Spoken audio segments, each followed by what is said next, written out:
G'day ladies and gentlemen, welcome back to the YouTube channel. You might notice that we are on a completely different machine, and that is because we are actually on one of our lovely subscribers' MT-10s. He's come all the way down from bloody the middle of nowhere in the countryside, letting us have a ride. I've got English please, I've got my earbuds in because this bike is loud, and I tells you what, this thing is a machine. I've ridden an R1 before, but I've never ridden the naked equivalent, and you know what, coming off the thing is actually really comfortable.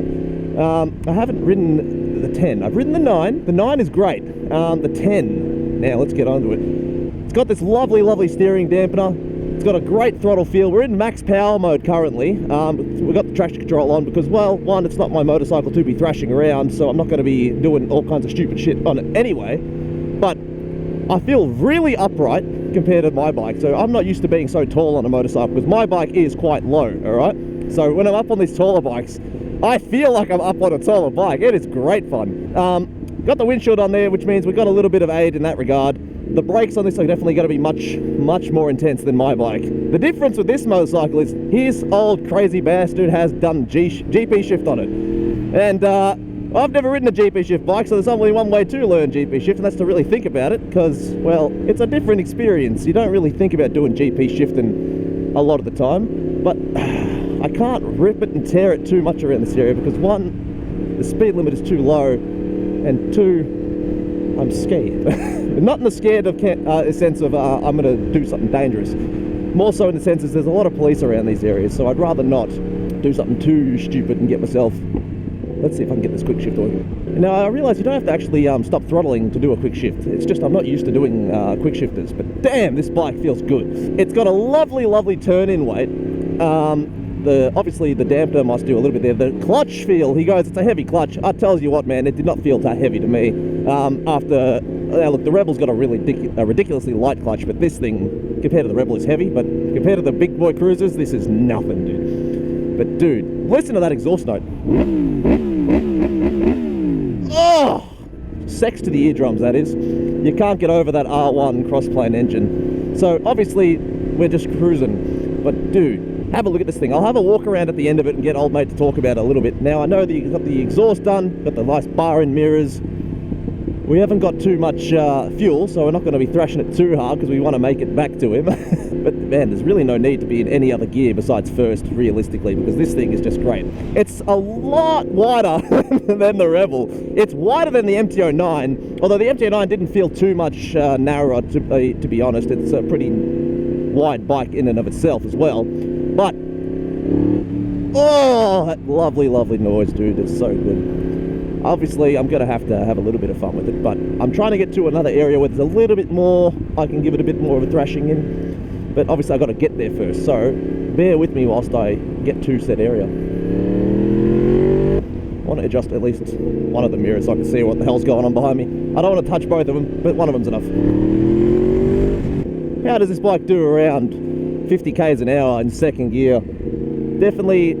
It's a lot better to be riding in second gear than it is first because of obvious reasons. This bike is just absolutely nuts. But let's go into this next area here. And you give it a bit of twisty love. Oh boy. Of course I get stuck behind a car. That's just the only way of doing things. Dude, this thing feels fantastic.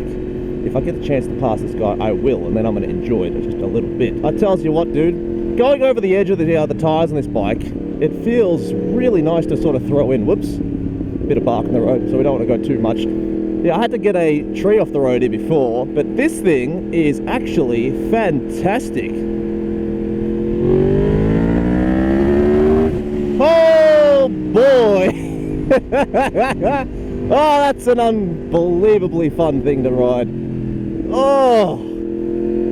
It's not as punchy as the R1 in terms of the top-end acceleration, but it is absolutely incredible in terms of just that way it just accelerates. Oh, people say that the crossplane hasn't got the punch. Dude, what do you mean it hasn't got the punch? This thing unreal. Now, I'm not even going fast because, for one, I can't. It's not allowed around these parts. But, dude, what a machine. This thing might have changed my mind on these MT-10s.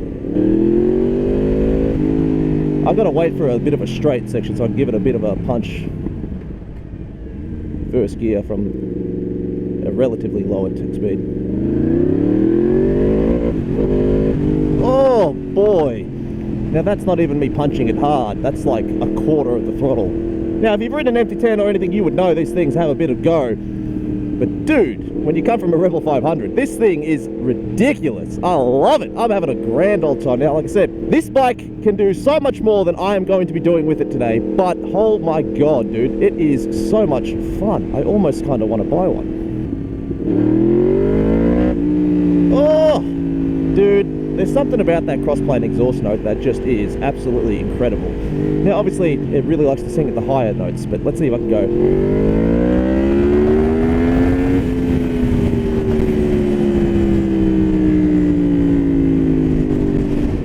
Dude, this thing is incredible. It might have convinced me enough to buy one because look at that view as well.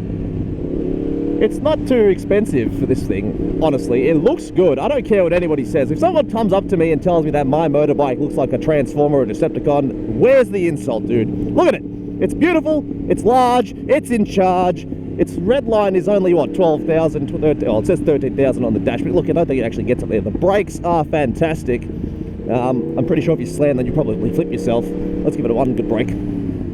Yeah, look at that. Good braking power.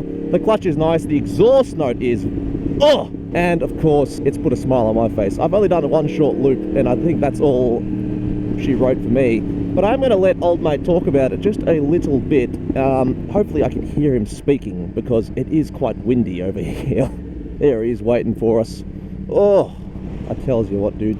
I have got a smile on my face, and it's probably not going to be going away for the foreseeable future. Have I got my indicator on? Yep, it's in the wrong location. Oh, what a machine this is. The brakes feel great, and I'm just going to GP shift that in the first end. Oh, my short ass is struggling to flat foot this thing, but one last one for the camera. Oh, delightful. Anyway, let's get him to tell us all about it. And be gentle on the way down. Oh, my friend, that is unbelievable. Yeah. See how much more usable it is compared to an R1? Compared to an R1, it's definitely, like, it's got a lot more lower down punch. From it's like 4 to 7, there's more. Yeah, it's great fun. What I've just said is, I'm going to let you talk about it a little bit. Hopefully I can hear you. It's a bit windy, but go through it. Talk to me through it. Are we recording? Yep, we're going. All right. So 2018. MT-10 SP, obviously factory Öhlins throughout, R1 headers for the titanium, titanium link pipe from Accra with a Arrow GP muffler, loud as shit. It sounded bloody good. It's so loud. Yeah, this little cheeky bastard didn't tell me until I got here that it was a GP shift, which confused me for the first 30 seconds, but then it's fine. It's okay, but you still have to think about it under stress, which is a bit interesting. The bike looks great. The windshield made a massive difference, honestly. There's your exhaust, sounded beautiful. You got your lovely electronic suspension. What I didn't see was the, there's a little cheeky, if you look through there, there's your dampener, which is actually hidden really well. Full haulage kit that's, so pit lane mode, and launch control and auto warm up, but the button's broken so it doesn't work. Ah! So Tell me something new. But yeah, it's pretty cool. It's a bit of a naff thing to go through school zones in first gear, sounding like your Marc Marquez. It didn't handle too badly at low speeds. Yeah. It actually handles low speeds really comfortably. The funny thing with this bike is it has the same wheelbase as an MT-07. Really? So it is really nimble. It weighs about 30 kilos more, maybe a little It doesn't feel that bad. but it doesn't feel big like an MT-09 does. No. So the MT-09, when I rode it, definitely had the punch. This thing feels better than an MT-09. I'm sorry, I don't care what anybody says. MT-09s might be more streetable, but shit, if you can afford this, why the fuck are you buying an MT-09? Let's have a lovely look. Got a lovely little bluing on the titanium. A little bit up there is quite nice. But dude, I'd recommend it in a heartbeat. What an absolute weapon. If you did enjoy this video, ladies and gentlemen, do leave a like, comment, and subscribe. But as always, take it easy, keep it cheesy, and as ever, all that English is not my strong point, but peace. Bye!